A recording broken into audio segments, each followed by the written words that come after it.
Hello friends, welcome to your channel MPR। आशा करती हूँ कि आप सभी स्वस्थ होंगे, निरंतर अपने एग्जाम की तैयारी कर रहे होंगे। हम पढ़ रहे हैं UGC नेट की प्रीवियस ईयर के क्वेश्चंस। आज हमारा प्रश्न पत्र है दिसंबर 2012 का तृतीय प्रश्न पत्र राजनीति विज्ञान से। इसको हम करेंगे यूथ कॉम्पिटिटिव टाइम्स की बुक से। यदि फ्रेंड्स आप हमारे चैनल पर नए हैं, अभी तक चैनल सब्सक्राइब नहीं किया है तो प्लीज़ वीडियो को लाइक कीजिए, कमेंट कीजिए, चैनल को सब्सक्राइब कीजिए और अपने प्यारे प्यारे फ्रेंड्स के साथ वीडियो को शेयर कीजिए। और यदि आप चाहते हैं कि मैं इस बुक की PDF आपको दे दूँ, प्लीज़ आप मुझे कमेंट कर दीजिए, मैं उसकी लिंक दे दूँगी बुक की, तो आप वहाँ से डाउनलोड कर लीजिएगा। चलिए स्टार्ट करते हैं। पहला प्रश्न पत्र है राजनीतिक सिद्धांतों से संबंधित प्रश्न। थ्योरी शब्द ग्रीक शब्द थोरिया से लिया गया है। इसका अभिप्राय क्या है? तो यह सुकेंद्रित मानसिक दृष्टिकोण से संबंधित है। थ्योरी शब्द ग्रीक शब्द थ्योरिया से लिया गया है, जिससे अभिप्राय है सुकेंद्रित मानसिक दृष्टिकोण। राजनीतिक सिद्धांतों के अस्वीकृतीकरण के लिए निम्नलिखित में से कौन संबंध नहीं है? तो इनका संबंध नहीं है किससे? जॉन ब्रैंडेल से संबंधित नहीं है, पीटर लेस्लेट से संबंधित है, डेविड ईस्टन से संबंधित है और अल्फ्रेड कार्वेन से संबंधित है। डेविड ईस्टन और अल्फ्रेड कार्वेन। पीटर लेस्लेट ने राजनीतिक सिद्धांत के ह्रास की बात की है। 1950 के दशक में राजनीतिक सिद्धांत के ह्रास का और पतन का जो विवाद चल रहा है, उसके संदर्भ में अल्फ्रेड कार्वेन ने कहा है कि समकालीन समाज में ना तो पूंजीवादी प्रणालियों में राजनीतिक सिद्धांतों का कोई प्रासंगिकता रही है और साम्यवादी प्रणालियों में। निम्नलिखित में से किसने कहा है कि नकारात्मक स्वतंत्रता सकारात्मक स्वतंत्रता से उच्च होती है? ये कहा था एशियाह वर्लिन के द्वारा। नकारात्मक स्वतंत्रता सकारात्मक स्वतंत्रता से उच्च होती है। यह कथन आइशिया वर्लिन के द्वारा कहा गया है। वर्लिन के अनुसार नकारात्मक स्वतंत्रता के सिद्धांत बहुलवाद के अनुरूप होता है, क्योंकि यह स्वतंत्रता को अनेक मूल्यों में से एक का दर्जा देता है। इसके प्रयोग क्षेत्र को अन्य जैसे कि समानता, न्याय और उपयोगिता इत्यादि की मांग के अनुरूप विस्तृत एवं संकुचित किया जा सकता है। निम्नलिखित में से कौन सा कथन सत्य है? बताइए। सामाजिक न्याय नैतिक तर्क संगतता से प्राप्त होती है, तो ये सही हो जाएगा। सामाजिक न्याय का अभिप्राय है मनुष्य के बीच सामाजिक स्थिति के आधार पर किसी प्रकार का भेद न माना जाए, प्रत्येक व्यक्ति को अपनी शक्ति के समुचित विकास के अवसर उपलब्ध हों, किसी भी व्यक्ति का कोई भी रूप से शोषण ना हो। नेक्स्ट आते हैं, निम्नलिखित में से कौन सा माओ के नेतृत्व में सर्वप्रथम जन आंदोलन था? तो सैकड़ों फूल खिलने दो और अनेक विचार संप्रदायों को सम्मिलित होने दो, इनसे संबंधित था। माओ के नेतृत्व में सर्वप्रथम जन आंदोलन सैकड़ों फूल खिलने दो, अनेक विचार संप्रदायों को सम्मिलित होने दो था। माओ के अन्य आंदोलन में छलांगें भरकर आगे बढ़ने का महान आंदोलन, लोहे और इस्पात की लड़ाई और सांस्कृतिक क्रांतियाँ प्रमुख हैं। लेनिनवाद की खोज किसके द्वारा की गई है? तो लेनिनवाद की खोज स्टालिन के द्वारा की गई है। लेनिनवाद की खोज स्टालिन के द्वारा की गई है। लेनिन ने समाजवादी क्रांति के विचार को व्यवहारिक रूप देने के लिए और समाजवादी व्यवस्था को व्यवहारिक रूप से चलाने के लिए मार्क्सवादी सिद्धांत की नई व्यवस्था प्रस्तुत की थी। लेनिन ने मार्क्सवादी चिंतन में 3 नए विचारों का समावेश किया था। पहला, विचारों की भूमिका, साम्राज्यवाद विरोधी संघर्ष और तीसरा था साम्यवादी दल की भूमिका। लेनिन के विचार एवं सिद्धांतों को आगे चलकर लेनिनवाद के नाम से जाना जाता है। नेक्स्ट आते हैं, सूची 1 को सूची 2 से मिलाइए। पद्धति सिद्धांतवादी एवं पद्धति से संबंधित बताइए। तो वाटलन फाइल का संबंध है अंतःक्रिया के समूह, अंतःक्रिया में आने वाले तत्वों के समूह संबंधित है वाटलन फाइल से। फिर आते हैं, हॉल एंड फ्रेजर का संबंध है, यह वस्तुओं के एक समूह वस्तुओं और उनके गुण के बीच संबंध बताते हैं। ईस्टर्न का संबंध है अंतःक्रिया के समूह से और कॉलन चेरी का संबंध है एक पूर्ण जो अनेकों के संयोजन से बनता है। वाटलन फाइल का संबंध है अंतःक्रिया में आने वाले तत्वों के समूह से। हॉल और फैनन का संबंध है वस्तुओं का एक समूह वस्तुओं और उनके गुणों के बीच संबंध से। ईस्टर्न का संबंध है अंतःक्रिया के समूह से। कोलन चेरी का संबंध है एक पूर्ण जो अनेकों के संयोजन से बनता है। नेक्स्ट आते हैं कथन और कारण बताइए। नेता जब एक बार शक्ति की पराकाष्ठा पर पहुंच जाते हैं तो उन्हें कोई चीज़ नीचे नहीं गिरा सकती, तो पहला सही हो जाएगा। दूसरा, माइकल्स के अनुसार अधिकतर मनुष्य उदासीन, आक्रामक और चापलूस होते हैं, तो ये भी सही हो जाएगा। और आर ए की सही व्याख्या भी करता है। माइकल्स ने राजनीतिक दल और उनकी संरचना में नेतृत्व की भूमिका का विवेचन करते हुए अल्पतंत्र का लोह नियम प्रतिपादित किया। इसके अलावा माइकल्स के अनुसार अधिकतर मनुष्य उदासीन, आक्रामक और चापलूस होते हैं। निम्नलिखित में कौन से युग्म का सही मेल नहीं किया गया है बताइए। तो पेरेटो का संबंध है अभिजन के सिद्धांत से, सही हो जाएगा। मास्को का जन सिद्धांत से नहीं है। माइकेल का संबंध है जनधारणा से, सही है। और गैसेट का संबंध है राजनीतिक फॉर्मूला से, तो ये भी गलत हो जाएगा। नेक्स्ट आता है अभिजन सिद्धांत सर्वप्रथम कहाँ प्रारंभ किया गया था। तो इसको सेंट्रल एंड वेस्टर्न यूरोप देशों में प्रारंभ किया गया था। अभिजन शब्द का सर्वप्रथम प्रयोग 1823 ईस्वी में ऑक्सफोर्ड इंग्लिश शब्दकोश में हुआ था। अभिजन सिद्धांत का सर्वप्रथम सेंट्रल एंड जो वेस्टर्न यूरोपीय देश है उसमें प्रारंभ किया गया था। राजनीतिक दार्शनिक विचार से संबंधित प्रश्न, निम्नलिखित में से कौन सा कथन सत्य है बताइए। प्लेटो की रिपब्लिक नीति शास्त्र की पुस्तक है, तो पहला गलत हो जाएगा। दूसरा, यह राजनीति की पुस्तक है, ये सही नहीं है। फिर यह नीति एवं राजनीतिक दोनों की पुस्तक है, तो ये क्या हो जाएगा, सही है। यह पुस्तक यह शिक्षा की पुस्तक है, तो ये भी गलत हो जाएगा। कौन सा सही है, सब तीसरा सही है। प्लेटो की रिपब्लिक केवल राजनीतिक व्यवस्था का ही चित्रण नहीं है, यह महाभारत की भांति प्लेटो के विचारों का विश्वकोश है। इसमें नीति शास्त्र, दर्शन शास्त्र, आचार शास्त्र एवं आध्यात्म शास्त्र आदि विविध विषयों का वर्णन है। नेक्स्ट आते हैं निम्नलिखित में से कौन सी पुस्तक श्री M.N. रॉय द्वारा नहीं लिखी गई है। तो the future of Indian politics M.N. Roy की पुस्तक है। गांधीज्म, नेशनलिज्म एंड सोशलिज्म इनकी पुस्तक है M.N. रॉय की। और न्यू ह्यूमनिज्म ये भी इन्हीं की पुस्तक है M.N. रॉय की। लेकिन नेशनलिज्म, रिलेशनलिटी एंड रिवोल्यूशंस नामक जो पुस्तक है M.N. रॉय द्वारा नहीं लिखी गई है। M.N. रॉय द्वारा लिखी गई पुस्तकों के नाम हैं the future of Indian politics 1920 में आई थी। न्यू ह्यूमनिज्म आ मैनिफेस्टो 1953 में लिखी गई थी। गांधीज्म, नेशनलिज्म एंड सोशलिज्म 1940 में M.N. रॉय द्वारा पुस्तकें लिखी गई थी। लेकिन नेशनलिज्म, रिलेशनलिटी एंड रिवोल्यूशन नामक जो पुस्तक है M.N. रॉय द्वारा नहीं लिखी गई है। निम्नलिखित में से किसने धन की तुलना महिला से की है। तो इनका नाम हो जाएगा मैकियावेली। मैकियावेली ने धन की तुलना महिला से की है। मैकियावेली ने मनुष्यों के धन लोलुप स्वभाव पर कटाक्ष करते हुए कहा था, लोग अपने पिता की मृत्यु को जितनी जल्दी भूल जाते हैं, पैतृक संपत्ति की हानि को उतनी जल्दी नहीं भुला पाते। निम्नलिखित में से कौन एलिनेशन से संबंधित नहीं है। एलिनेशन से पेरिस की पांडुलिपियां हैं, फ्यूवक की शोध प्रबंध है, पॉवर्टी ऑफ फिलॉसफी का संबंध नहीं है एलिनेशन से। और जर्मन विचारधारा जो आइडियोलॉजी है वो भी संबंधित है एलिनेशन से। एलिनेशन से संबंधित है पेरिस पांडुलिपियां। फ्यूवक पर शोध प्रबंध जर्मन विचारधारा, जबकि पॉवर्टी ऑफ फिलॉसफी एलिनेशन से संबंधित नहीं है। सामान्य इच्छा से अभिप्राय है, जो सामान्य इच्छा होती है वास्तविक इच्छा से संबंधित है। समाज के सभी व्यक्तियों की वास्तविक इच्छा का सर्वयोग ही सामान्य इच्छा है। रूसो की मान्यता है कि सभी व्यक्तियों की वह इच्छा जिसका उद्देश्य सामान्य हित हो सामान्य इच्छा कहलाती है। कथन और कारण बताइए। सामाजिक संविदा में संप्रभु सरकार स्थापित की थी, तो पहला सही हो जाएगा। दूसरा, नागरिकों को सभी कानून का पालन करने और किसी भी प्रकार की सरकार को स्वीकार करने का पूर्ण बाध्यता होती है, तो पूर्ण बाध्यता नहीं होती, तो ये भी गलत हो जाएगा। पहला सही है, दूसरा गलत है। लॉक ने जिन दो संविधाओं की चर्चा की है उनमें से एक पहली संविधा द्वारा नागरिक समाज की और दूसरी संविधा द्वारा सरकार की स्थापना होती है।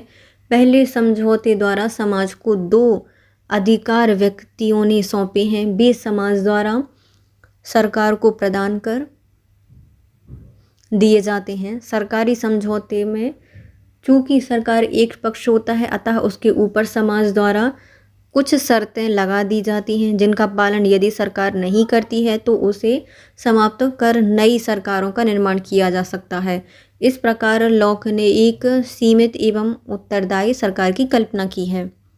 नेक्स्ट आती है अरस्तु और प्लेटो के संदर्भ में नीचे दिए गए हैं कोड, उनका सही चयन बताना है, शुद्ध रूप और अपशिष्ट रूप बताने हैं। राजतंत्र, इनका संबंध है टिरनी अत्याचारी शासन से। कुलीन शासन, यह अल्पतंत्र से संबंधित है।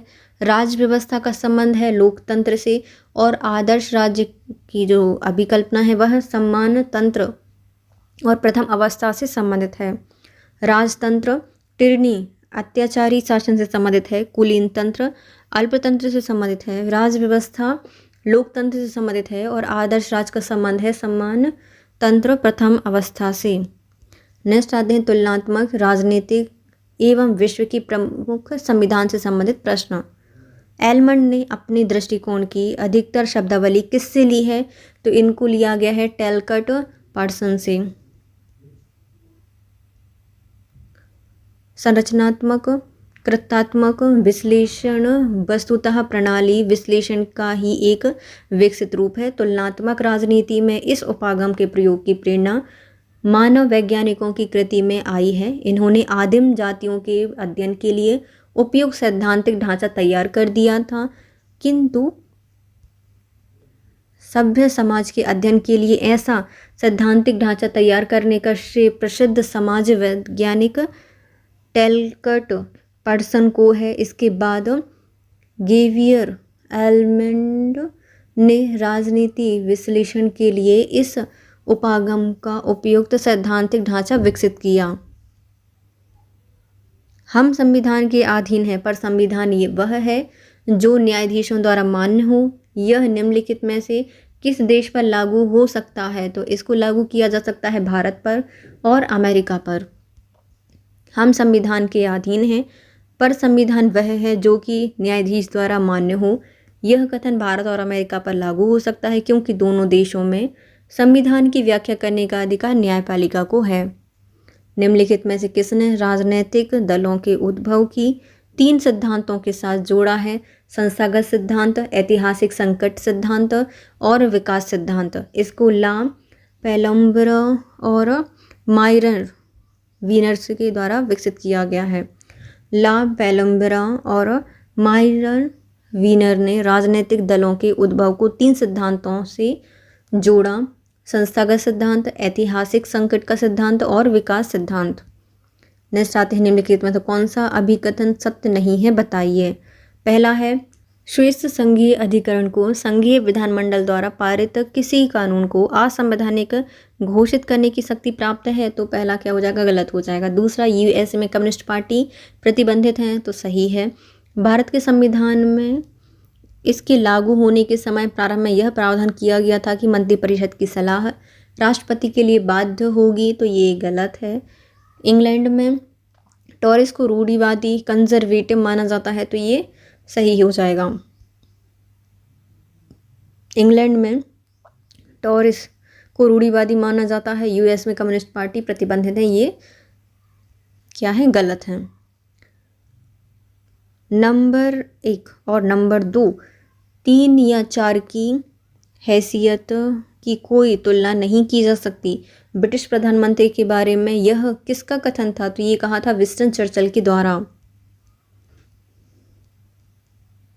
नंबर 1 और नंबर 2, 3 और 4 की हैसियत की तुलना नहीं की जा सकती। ब्रिटिश प्रधानमंत्री के बारे में यह कथन विंस्टन चर्चिल का है।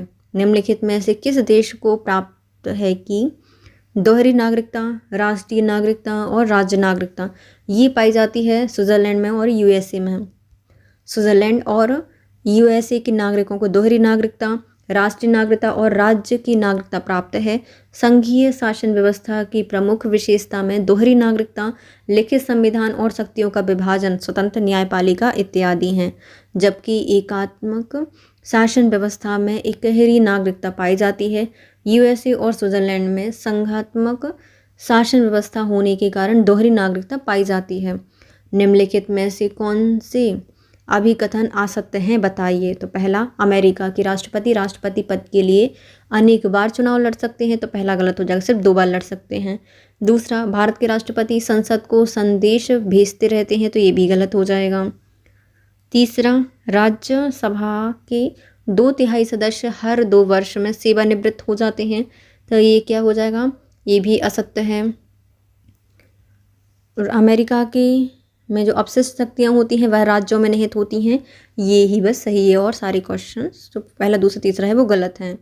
अमेरिका में 21वें संविधान संशोधन के अनुसार एक ही व्यक्ति 3 बार राष्ट्रपति पद पर नहीं चुना जा सकता, तीसरी बार नहीं चुना सकता, सिर्फ 2 बार चुने जा सकते हैं। राज्यसभा के 1/3 सदस्य हर दूसरे वर्ष सेवानिवृत्त होते हैं, इसलिए जो विकल्प 1, 2, 3 हैं वो गलत हैं।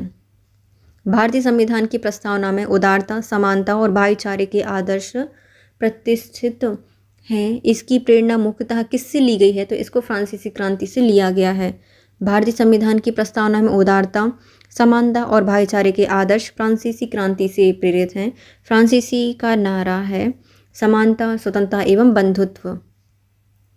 नेक्स्ट आते हैं, राजनीतिक अवधारणा से संबंधित प्रश्न बताइए। निम्नलिखित में से किसने राजनीतिक व्यवस्था फ्लो मॉडल प्रस्तुत किया है, तो फ्लो मॉडल को डेविड ईस्टन के द्वारा प्रतिपादित किया गया है। तुलनात्मक राजनीति में अवस्था की अवधारणा का प्रयोग करने वाले विद्वानों में ईस्टन का नाम अग्रणीय है। सन 1953 में प्रकाशित पुस्तक द पॉलिटिकल सिस्टम में इन्होंने राजनीति विज्ञान में एक सामान्य व्यवस्था सिद्धांत निर्णय या निर्माण का विचार प्रस्तुत किया था। एक सामान्य व्यवस्था सिद्धांत। निम्नलिखित में से किसने राजनीतिक विकास में समता एवं क्षमता के सिद्धांत बीच संतुलन को अधिक महत्व दिया है, तो ये दिया गया था फ्रेंड रिंग्स के द्वारा। फ्रेंड रिंग्स ने राजनीतिक विकास में समता एवं क्षमता के सिद्धांत के बीच संतुलन को अधिक महत्व दिया है। निम्नलिखित में से कौन राजनीतिक विकास के अध्ययन के लिए संकल्प और क्षमता विल एंड कैपेसिटी के सिद्धांत से संबंधित है, तो ये है हलपर्न। हलपर्न राजनीतिक विकास के अध्ययन के लिए संकल्प एवं क्षमता के सिद्धांत से संबद्ध हैं। निम्नलिखित में से किसने संस्कृतियों को सभ्यता के साथ जोड़ा है, तो इनका नाम है हिटिंगटन के द्वारा सभ्यताओं के साथ जोड़ा गया है संस्कृतियों को। नेक्स्ट आते हैं भारतीय संविधान से संबंधित प्रश्न। भारत के राष्ट्रपति के पद के लिए प्रत्याशी का नाम कौन प्रस्तावित करता है, तो ये करते हैं निर्वाचक कॉलेज के कोई भी 50 सदस्य। भारत के राष्ट्रपति पद के लिए प्रत्याशी का नाम निर्वाचन कॉलेज का कोई भी 50 सदस्य प्रस्तावित कर सकते हैं। भारतीय संविधान के अनुच्छेद 54 में यह व्यवस्था की गई है कि राष्ट्रपति का निर्वाचन ऐसे निर्वाचक नामावली के सदस्य करेंगे जिसमें संसद के दोनों सदनों के निर्वाचक सदस्य और राज्य की विधानसभाओं के निर्वाचित सदस्य होंगे। वर्तमान में दिल्ली और पुदुचेरी की विधानसभाओं के निर्वाचित सदस्य भी राष्ट्रपति के चुनाव में भाग लेते हैं। राष्ट्रपति पद के उम्मीदवार के नाम में कम से कम 50 मतदाताओं द्वारा प्रस्तावित किया जाना चाहिए। नेक्स्ट आता है, निम्नलिखित में से कौन सा अनुच्छेद भारत के मूल संविधान का अंश नहीं था, तो जो हमारा अनुच्छेद है 51A और 300A ये हमारे मूल संविधान में नहीं थे, है ना। तो ये कौन सा होगा, डी इसका सही आंसर हो जाएगा। अनुच्छेद 51A, अनुच्छेद 300A भारत के मूल संविधान के अंश नहीं है, क्योंकि अनुच्छेद 51(1) को 42वें संवैधानिक संशोधन के द्वारा और अनुच्छेद 301 को 44वें संवैधानिक संशोधन के माध्यम से संविधान में जोड़ा गया है। भारत में निम्नलिखित पूर्व राष्ट्रपति में से किसने भारतीय डाकघर संशोधन बिल को लंबित किया था, तो ये हैं ज्ञानी जेल सिंह के द्वारा। भारतीय डाकघर संशोधन बिल को जेल सिंह ने लंबित किया था। इनका कार्यकाल 1982 से 1987 के बीच था। सन 1986 में संसद द्वारा भारतीय डाकघर संशोधन विधेयक पारित किया गया। इस विधेयक के कुछ उपबंधों पर प्रेस स्वतंत्रता के विरुद्ध होने के आधार पर प्रेस द्वारा आक्षेप किया गया था। तत्कालीन राष्ट्रपति ज्ञानी जेल सिंह ने इसे ना तो अनुमति दी थी और ना ही इनकार किया था।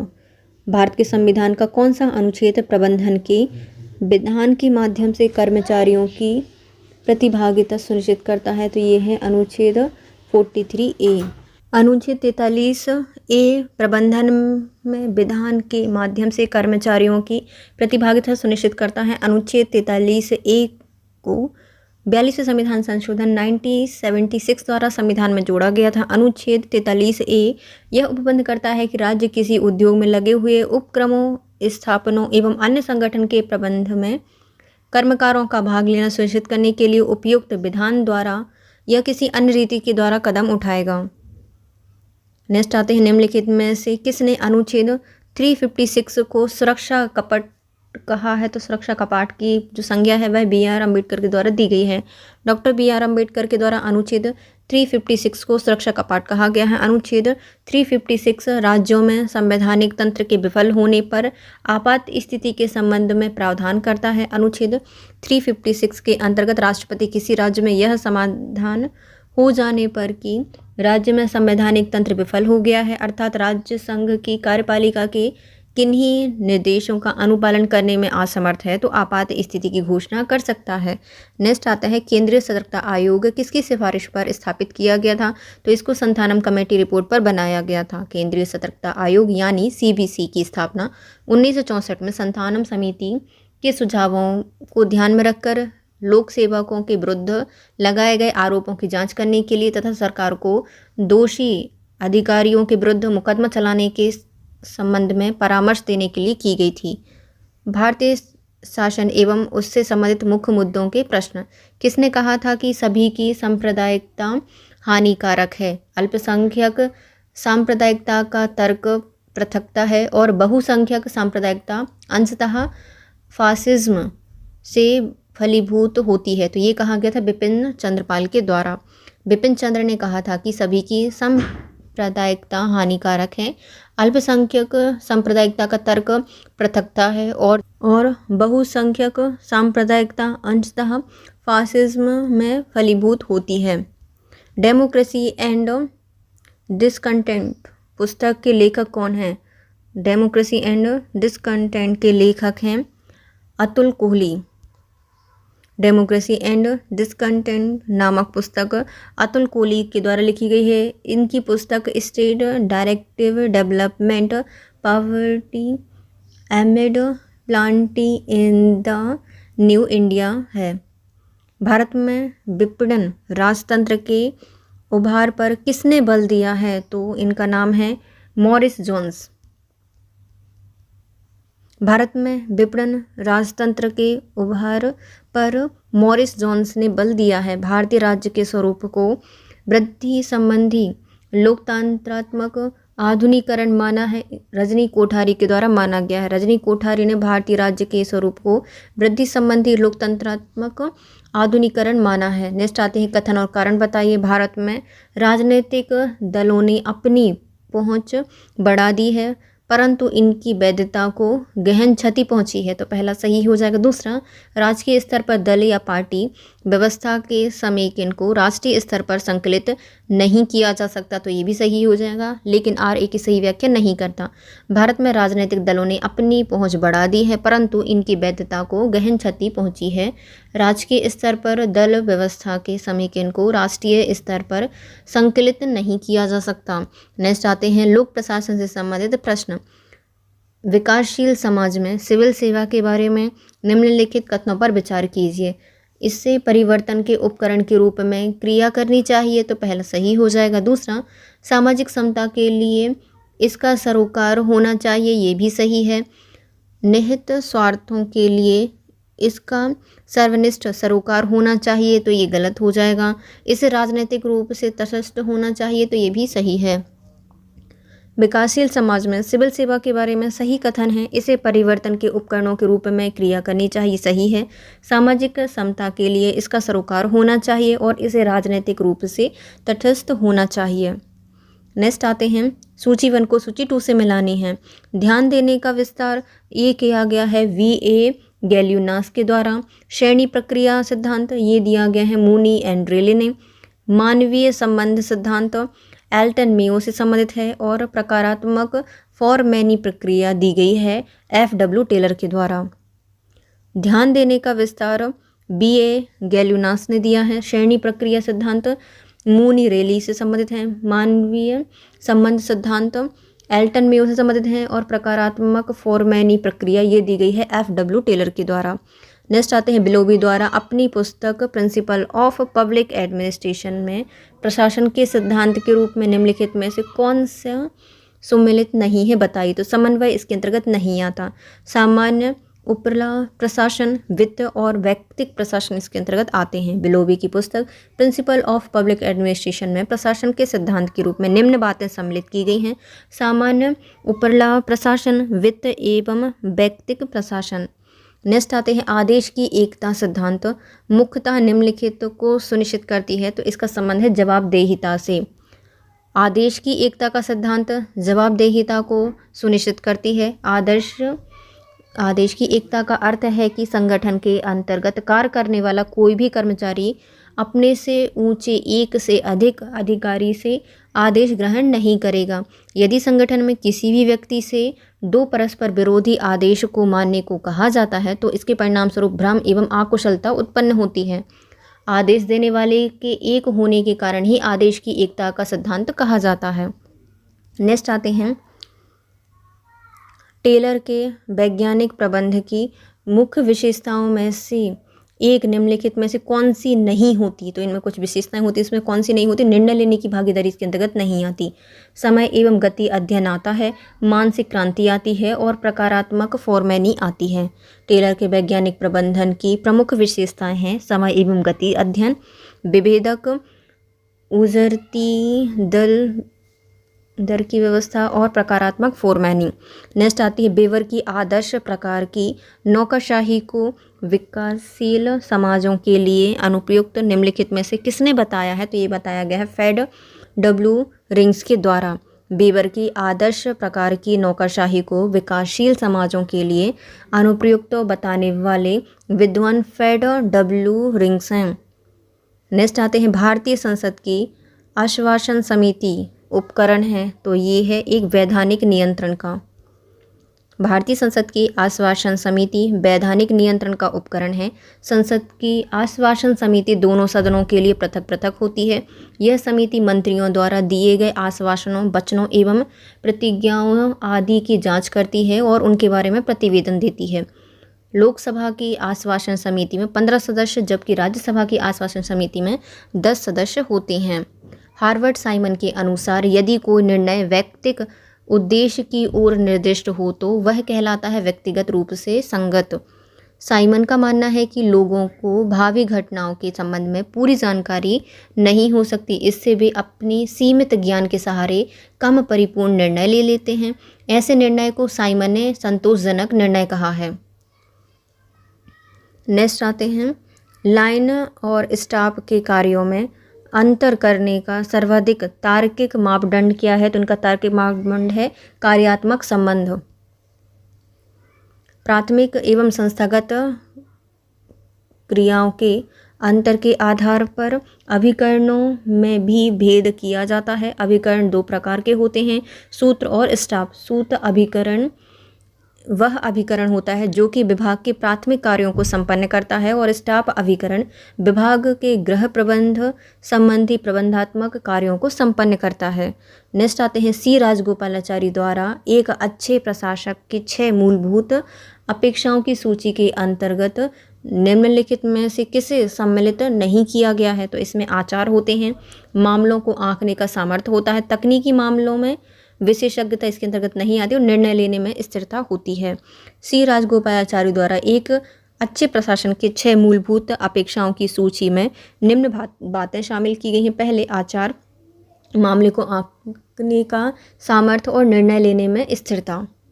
नेक्स्ट आते हैं कथन कारण बताइए। कथन कहता है कि आदेश की एकता का व्यवहारिक उपयोग सदैव संभव नहीं होता, तो पहला सही हो जाएगा। दूसरा, तकनीकी एवं प्रशासनिक कार्यों के लिए विभिन्न प्रकार का पर्यवेक्षण चाहिए, तो ये भी सही हो जाएगा।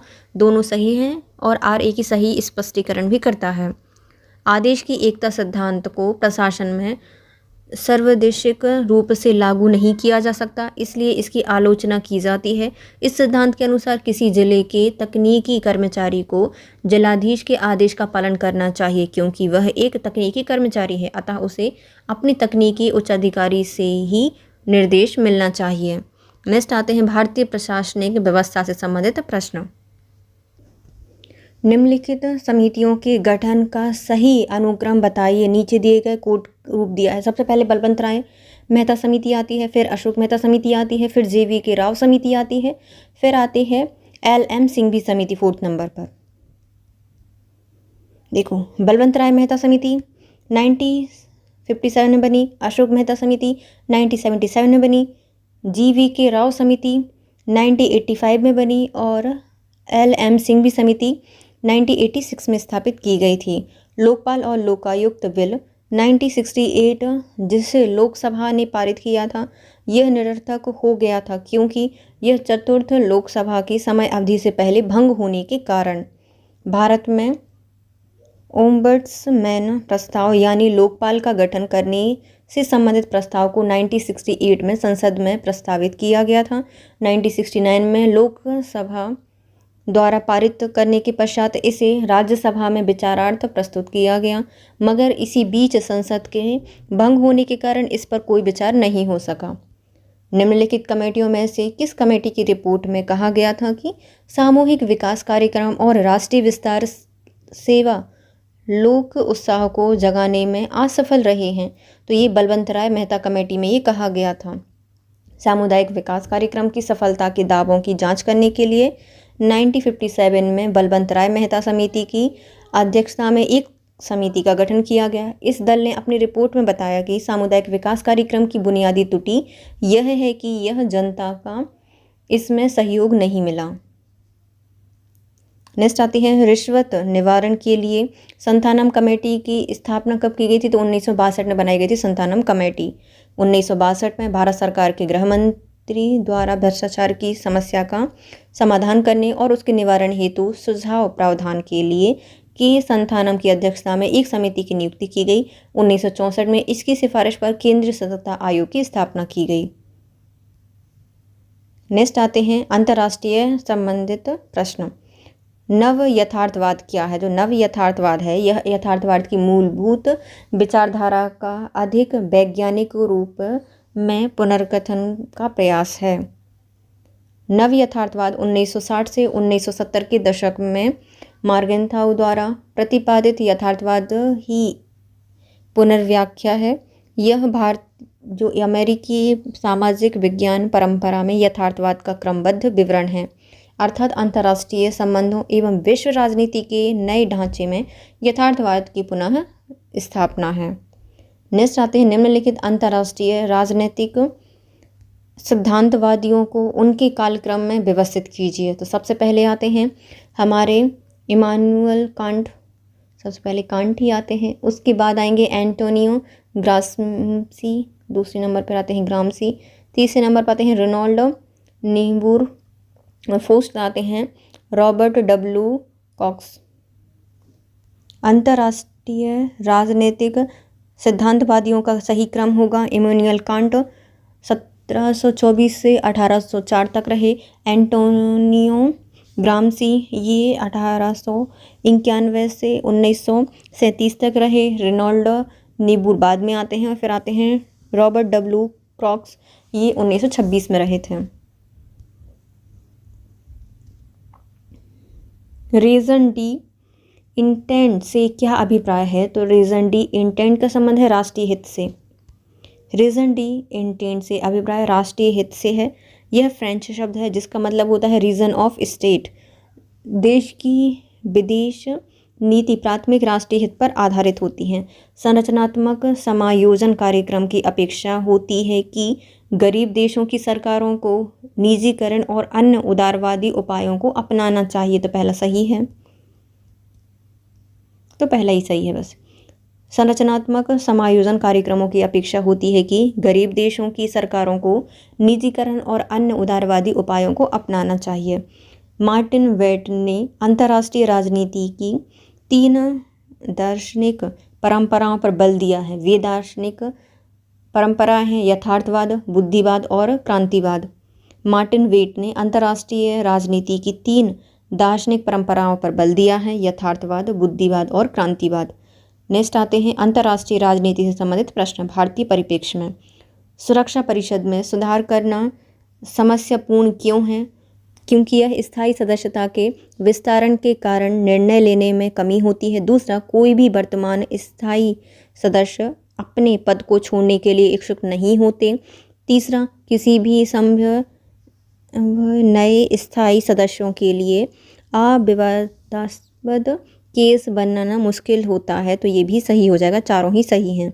सुरक्षा परिषद में सुरक्षा संबंधी निम्न समस्याएं होती हैं। पहली, स्थायी सदस्य के विस्तारण के कारण निर्णय लेने में कमी होना। दूसरा, कोई भी वर्तमान स्थायी सदस्य अपने पद को छोड़ने के इच्छुक नहीं होते। तीसरा, किसी भी संभव नए स्थायी सदस्यों के लिए अविवादास्पद केस बनाना मुश्किल होता है। नेक्स्ट आते हैं वर्ष 1955 में आयोजित बैंडुग परिषद में निम्नलिखित में से किसके प्रतिनिधियों ने भाग लिया था? तो इसमें 29 अफ्रीकी एशियाई देश शामिल थे। वर्ष 1955 में आयोजित बैंडुग परिषद में 29 अफ्रीकी एवं एशियाई देशों के प्रतिनिधियों ने भाग लिया था। निम्नलिखित संधि और समझौतों के क्रम अनुसार व्यवस्थित कीजिए और नीचे कोड बताइए। सबसे पहले होता है, देखो, भारत यूएस का परमाणु संधि होती है 2008 में, और भारतीय सोवियत मित्रता संधि होती है 1971 में। ताशकंद समझौता होता है 76 में होता है, जब वो अपने शास्त्री जी जाते हैं। फिर शिमला समझौता होता है 1971 में, 1971। तो सबसे पहले क्या होगा? ताशकंद समझौता होगा 1966। फिर सोवियत संघ के साथ मित्रता होगी भारत की 1971 में। फिर शिमला समझौता 1971 में, और भारत यूएस के परमाणु संधि होगी 2008 में, सबसे लास्ट में होगी। ताशकंद समझौता 1966, भारतीय सोवियत मित्रता संधि 1971, शिमला समझौता 1971, भारत यूएस परमाणु संधि 2008। SORT का विस्तृत रूप बताइए। SORT का विस्तृत रूप है, ये स्ट्रेटेजिक ऑफेंसिव रिडक्शन ट्रीटी है। SORT का विस्तृत रूप है strategic offensive reduction treaty. US और रशिया के मध्य 2002 में इस संधि पर हस्ताक्षर किए गए थे। निम्नलिखित में से कौन सा अभिकथन सत्य है बताइए। भारत ने NPT पर हस्ताक्षर किए हैं, तो पहला क्या हो जाएगा? गलत है। दूसरा, चीन ने NPT पर हस्ताक्षर नहीं किए हैं, तो ये भी गलत है। तीसरा है, भारत और पाकिस्तान ने NPT पर हस्ताक्षर नहीं किए हैं, तो ये सही है। NPT पर ईरान, नॉर्थ कोरिया ने हस्ताक्षर किए हैं, तो ये भी सही है। तीसरा और चौथा ही बस सही है। NPT पर 190 देशों ने 2015 तक हस्ताक्षर कर चुके हैं। भारत, पाकिस्तान, इजराइल, क्यूबा ने इस पर हस्ताक्षर नहीं किए हैं। ईरान और नॉर्थ कोरिया ने इस पर हस्ताक्षर किए हैं। नेक्स्ट आते हैं, निम्नलिखित में से कौन सा अभिकथन सत्य है बताइए। भारत रीजनल कोऑपरेशन के लिए इंडियन ओशन रिम एसोसिएशन का सदस्य है। IORARC, तो ये क्या हो जाएगा? सही है पहला। दूसरा, IORARC पाकिस्तान के साथ अच्छे संबंध स्थापित करने में मदद करता है, नहीं करता, तो ये दूसरा गलत है। तीसरा, यह विशेष आर्थिक क्षेत्रों को परिभाषित करता है, सही है। यह हिंद महासागर में जल दस्यु नहीं है, तो ये भी गलत हो जाएगा। पहला और तीसरा ही बस सही हो जाएंगे, है ना। तो IORARC का गठन 1997 में मॉरिशस की राजधानी पोर्ट लुइस में हुआ था। 3 महाद्वीपीय एशिया, अफ्रीका और ऑस्ट्रेलिया के 14 देश जैसे भारत, ऑस्ट्रेलिया, मलेशिया, दक्षिण अफ्रीका आदि इसमें सम्मिलित थे। इस संगठन का मुख्य उद्देश्य हिंद महासागर के देशों में क्षेत्रीय सहयोग, अंतर महाद्वीपीय व्यापार को बढ़ाना था। नेक्स्ट आते हैं, बुराई की धुरी एक युक्ति है जिसका उपयोग जानबूझकर जॉर्ज डब्ल्यू बुश ने 2002 में किसका बोध करने के लिए किया था? तो इसको में ईरान, उत्तर कोरिया और इराक के लिए किया गया था। बुराई की धुरी एक युक्ति है जिसका प्रयोग जानबूझकर जॉर्ज डब्ल्यू बुश ने 2002 में ईरान, उत्तर कोरिया और इराक के लिए किया था। अमेरिका ने इन राष्ट्रों को आतंक के प्राय के रूप में परिभाषित किया है। नेक्स्ट आते हैं विविध से संबंधित प्रश्न। द गुड बोटमैन नामक पुस्तक के लेखक हैं Rajmohan Gandhi. The good boatman नामक पुस्तक के लेखक हैं राजमोहन गांधी। नेक्स्ट आते हैं लेखक और उनसे संबंधित पुस्तक बताइए। रिचर्ड एलेनबरो के द्वारा पुस्तक लिखी गई है इन सर्च ऑफ गांधी, है ना। और द लुइस फिशर के द्वारा पुस्तक लिखी गई है the life of Mahatma Gandhi. E.H. इरकसन के द्वारा जो पुस्तक है वो लिखी गई है गांधीज ट्रुथ। और जे एटॉन के द्वारा जो पुस्तक लिखी गई है उसका नाम है गांधी फाइटर विदाउट अ शोड। ये इसमें क्या बताना था? अच्छा, कालक्रम बताना है। सारी पुस्तकें तो सेम हैं। चलो, हमें क्या बताना है? इनका कालक्रम बताना है। ओके, सबसे पहले जो पुस्तक लिखी गई थी उसका नाम है जे एटॉन के द्वारा Gandhi fighter without a sword. ये 1950 में लिखी गई थी, 1950 में लिखी गई है। लुइस फिशर के द्वारा पुस्तक लिखी गई है the life of Mahatma Gandhi, 1950 में। फिर E.H. इरकसन के द्वारा गांधी ट्रुथ लिखी गई थी 1969 में। और रिचर्ड एलेनबरो के द्वारा जो पुस्तक लिखी गई है इन सर्च ऑफ गांधी, इसको 1982 में लिखा गया था। जे एटॉन के द्वारा गांधी फाइटर विदाउट अ सोल्ड, इसको 1950 में लिखा गया था। लुइस फिशर के द्वारा the life of Mahatma Gandhi 1950 में लिखी गई है। E.H. इरकसन गांधीज ट्रुथ 1969 में लिखा गया है। और Richard Ellenborough in search of Gandhi 1982 में लिखी गई थी पुस्तक। नेक्स्ट आते हैं राष्ट्रीय अभियान एवं केंद्र में विकास के आधार स्वरूप उद्यम वृत्ति वर्ग समझौता पुनः वितरण योग्य छूट का स्वतः निषेध नहीं करता। यह कथन किसका है? तो ये कहा था अतुल कोली के द्वारा। राष्ट्रीय अभियान और केंद्र के विकास में आधार स्वरूप उद्यम वृत्ति वर्ग समझौता पुनः वितरण योग्य छूट का स्वतः निषेध नहीं करता। यह कथन अतुल कोली का है। नेक्स्ट आते हैं सूची 1 को सूची 2 से मिलाइए। पुस्तक और उनकी लेखक बताइए। लैंग्वेज रिलीजन एंड पॉलिटिक्स जो पुस्तक है वो लिखी गई है पॉल वॉश के द्वारा। Party building in the new nation, इसको लिखा गया है मायरन वीनर के द्वारा। और the painful transitions bourgeois democracy in India, इसको लिखा गया है अचिन वाइन के द्वारा, वनाइद के द्वारा। और India in decisions freeing the economy, इसको लिखा गया है जगदीश भगवती के द्वारा, जगदीश भगवती के द्वारा लिखा गया है। Language religion and politics Paul Walsh के द्वारा लिखी गई है। Party building in the new nation Myron Weiner के द्वारा लिखी गई है। The painful transition bourgeois democracy in India, इसको लिखा है अचिन वनाइक के द्वारा। और India in transitions freeing the economy, इसको जगदीश भगवती के द्वारा लिखा गया है। नेक्स्ट आते हैं सूची 1 को सूची 2 से मिलाइए। पुस्तक और उनसे संबंधित लेखक बताइए।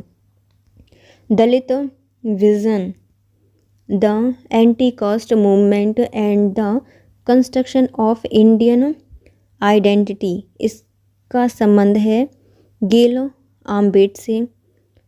प्रेजेंट मूवमेंट इन इंडिया, इसका संबंध है D.N. धनेगे से। Forging identities, gender communities and the state India, इसका संबंध है जोया हसन से।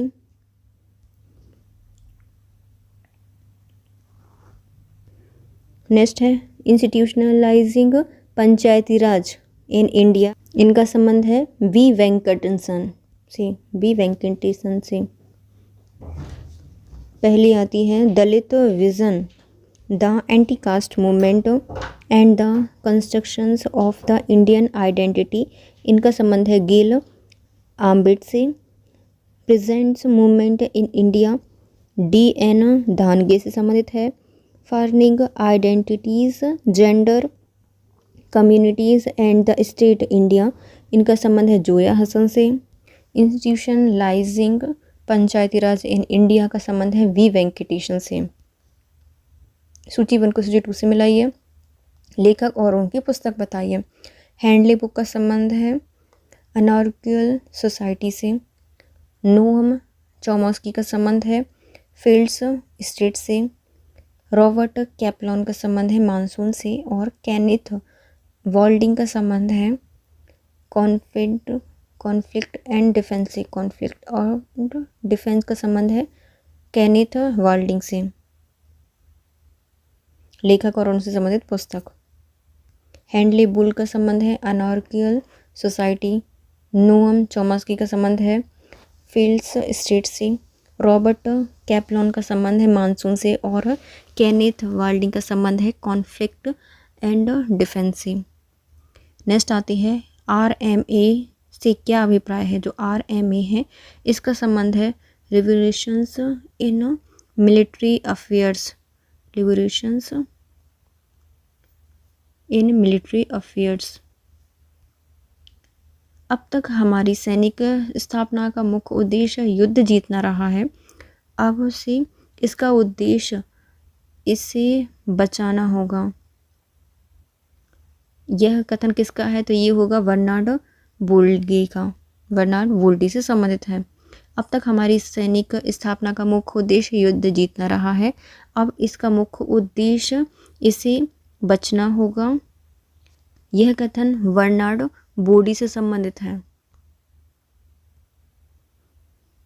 इसके साथ ही हमारा आज का वीडियो होता है complete guys. If you like my video please share, subscribe and comment. Thank you so much guys, have a nice day.